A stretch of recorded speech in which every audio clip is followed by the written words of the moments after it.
All right, welcome back. Sorry it's been a bit. I'm still getting over COVID. The lady had COVID before me, so it's been kind of a weird week and a half.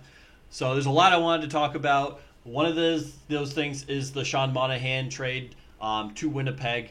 I know I'm late to the boat, but I still want to give my 2 cents of input on this. So essentially, Winnipeg gets Sean Monahan just under $2 million in cap space. 49 games played this year, 13 goals, 22 assists, 35 points. He's a minus 10 on a not very good Montreal Canadiens team, and he has 10 penalty minutes on the season. That's about a minor penalty every 5 games or so. 4.9 games if you want to be specific, but we're rounding. In return, Montreal gets Winnipeg's first round pick for this year. That's the overpayment. We'll talk about that. And a conditional 2027 third round pick from Winnipeg, only if Winnipeg wins the Stanley Cup. Realistically, the odds are pretty low for Winnipeg to win the Stanley Cup. They're contenders, they could. But, it's more likely than not that third round pick might not be included in this deal. Montreal probably rooting for Winnipeg to win that cup so they can get that extra pick. I also like that it's in 2027, 3 years from now. Excuse me.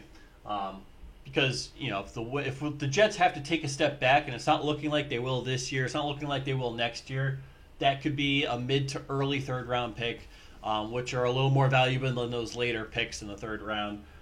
So I kind of like that move on the Canadiens' part. Let's talk about what Winnipeg gets and why it's a bit of an overpayment, right? So Sean Monahan, second line center, again, good cap hit, a little under $2 million. Hopefully he's a second line center. You'd like to think that he was a second line, first line in the past with Calgary. Had some setbacks. There was a video I watched. I could not find it, but it's on Sean Monahan's injury and his career leading up to that point and how he's bounced back. I think Hockey Psychology did a video, but I looked through his page. I couldn't find it. Nonetheless, he's putting up points at a second line center's clip, which is pretty solid. The defense with Sean Monahan, it's not elite. It's not really there, but Winnipeg is a very defensive-oriented team, defense first. So it's not going to be too big of a deal if Sean Monahan is a little lackadaisical on the defensive side in comparison. He's capable of it. Whether he plays it or not, we'll see. I'm just going to be perfectly honest. I haven't watched a whole lot of Sean Monahan play since his Calgary days. I saw him the good, I saw the bad in Calgary, but I haven't really watched him too much in Montreal. But Winnipeg needs a second line center. It's just that simple. They just need second line players. They have very good depth. They have a very good top line.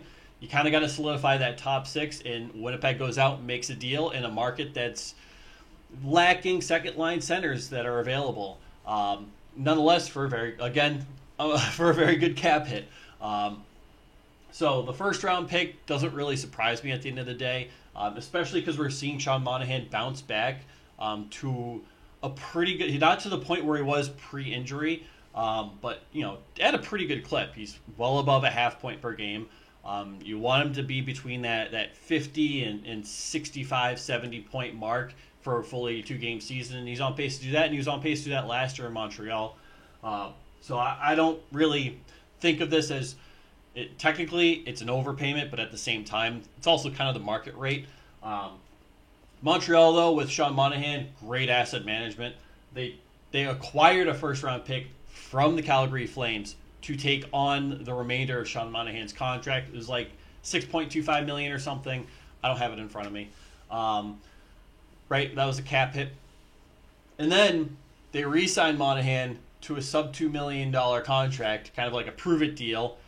He's proving it, and they go and trade him for an additional first-round pick. That's 2 first-round picks out of a player that was, potentially like out of the league, having injury issues, like maybe fits into a bottom 6 role somewhere. His future was very uncertain. So shout out to Montreal for great asset management.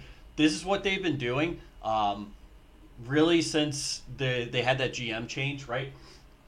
They've been managing their assets very well. They've been acquiring assets very well. And they've been doing it without disrupting the core or their young players. Bringing in rentals, bringing in bad contracts, flipping him, kind of doing the Arizona Coyotes thing. And it's worked out great for Montreal. I think they're on a very good track to hop back in that playoff hunt. Maybe, I don't know about next year, but maybe the year after. It's going to be a quicker rebuild, I think. I think they're doing all the right things. And not to mention, they're building up picks. They're building up those future assets. So when you have a good contending team, you can keep replenishing your team because you have a substantial farm system, or you can trade off those assets to acquire a veteran or a player, a piece you really need to make that Stanley Cup push. So I like what Montreal is doing here. I like what Winnipeg's doing here. I like to declare a day one winner. Obviously, I like to also say that every single trade, you can't tell who won when the trade happens, because you don't know how these players and picks are going to pan out. We don't know who this first round pick is going to be. David Pastrnak was selected in the late first round of whatever year he was drafted, right? He was a 20-something pick, 21 maybe. That could be this first round pick.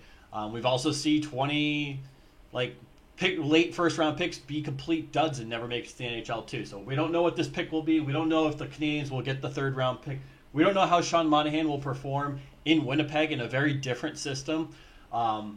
He's going to have to adjust his game a little bit, so we'll see how Monahan performs. But overall, I like the deal for both teams. I think it's kind of a win-win. Overpayment, sure, but it's something the Jets really need and helps them make that Stanley Cup push.